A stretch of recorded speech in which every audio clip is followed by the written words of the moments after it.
ధనుస్సు రాశి వాళ్ళకి జూలై నెలలో మాస ఫలితాలు పరిశీలిస్తే జూలై నెలలో గ్రహాల సంచారం అనేది అంత అనుకూలంగా లేదు కాబట్టి మిశ్రమ ఫలితాలు కనిపిస్తున్నాయి. ధనుస్సు రాశి వాళ్ళకు కొంత అనుకూల ఫలితాలు కనిపిస్తున్నాయి, కొంత వ్యతిరేక ఫలితాలు కనిపిస్తున్నాయి. అలాగే అప్పుడప్పుడు ఆరోగ్యపరంగా చిన్న చిన్న చికాకులు ఎదురవుతాయి. అయినప్పటికీ వాటి నుంచి సులభంగా బయటపడగలుగుతారు. ప్రారంభంలో కొద్దిగా సమస్యలు ఎదుర్కొన్నప్పటికీ వాటి నుంచి సులభంగానే బయటపడి చక్కటి ఆరోగ్య ప్రాప్తిని సిద్ధింపజేసుకోగలుగుతారు. శారీరక శ్రమ, అలసట ఉంటాయి. వాటిని అధిగమించే ప్రయత్నం చేయాలి. అకాల భోజనం చేయకుండా వేళకు ఆహారం తీసుకోవటం, సరైన సమయానికి నిద్రించడం మాత్రం ధనుసు రాశి వాళ్ళకి జూలై నెలలో అవసరం.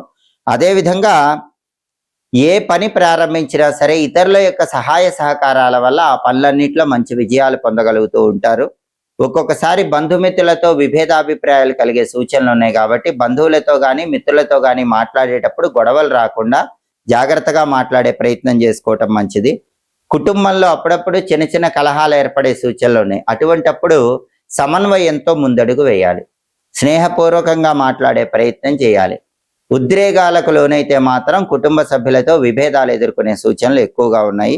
అలాగే అప్పుడప్పుడు ధన నష్టం కలిగే సూచనలు కూడా ఉన్నాయి కాబట్టి ధనాన్ని ఖర్చు పెట్టేటప్పుడు 1కి 10 సార్లు ఆలోచించి జాగ్రత్తగా ధనాన్ని ఖర్చు చేసుకోవటం మంచిది. అలాగే వ్యవహారాల్లో కూడా కొన్ని ఆటంకాలు ఎదురైనప్పటికీ మీ తెలివితేటలతో, సమయస్ఫూర్తితో ఆ ఆటంకాలు అధిగమించి చేస్తున్న ప్రతి వ్యవహారంలో కూడా మంచి విజయాలను పొందగలుగుతారు. అలాగే వ్యాపారంలో కొన్ని నష్టాలు ఎదుర్కొనే సూచనలు ఉన్నాయి కాబట్టి వ్యాపార రంగంలో ఉన్న ధనుసు రాశి వాళ్ళు వ్యాపారాల మీద ప్రత్యేక శ్రద్ధ పెట్టాల్సిన అవసరం ఉంది. వ్యాపారంలో ఉండే లోపాలను సరిదిద్దుకునే ప్రయత్నం చేస్తే మళ్ళీ వ్యాపార రంగంలో చాలా అద్భుతంగా ముందడుగు వేయవచ్చు. అలాగే చేస్తున్న వృత్తి వ్యాపారాలు అంతంత మాత్రంగా సాధారణంగా ఉన్నప్పటికీ వాటిని చాలా అద్భుతంగా మార్చుకొని అనుకూల ఫలితాలు పొందడానికి కూడా జూలై నెలలో అవకాశాలు ఉన్నాయి. అలాగే ప్రధానంగా ఖర్చులు అదుపులో పెట్టుకోవాలి. ధనుసు రాశి వాళ్ళకి జూలై నెలలో ఉండేటటువంటి ఒక ముఖ్యమైన సమస్య ఖర్చులు. ఒక్కొక్కసారి ఆదాయానికి మించిన ఖర్చులు కూడా చేయాల్సిన పరిస్థితులు ఏర్పడతాయి.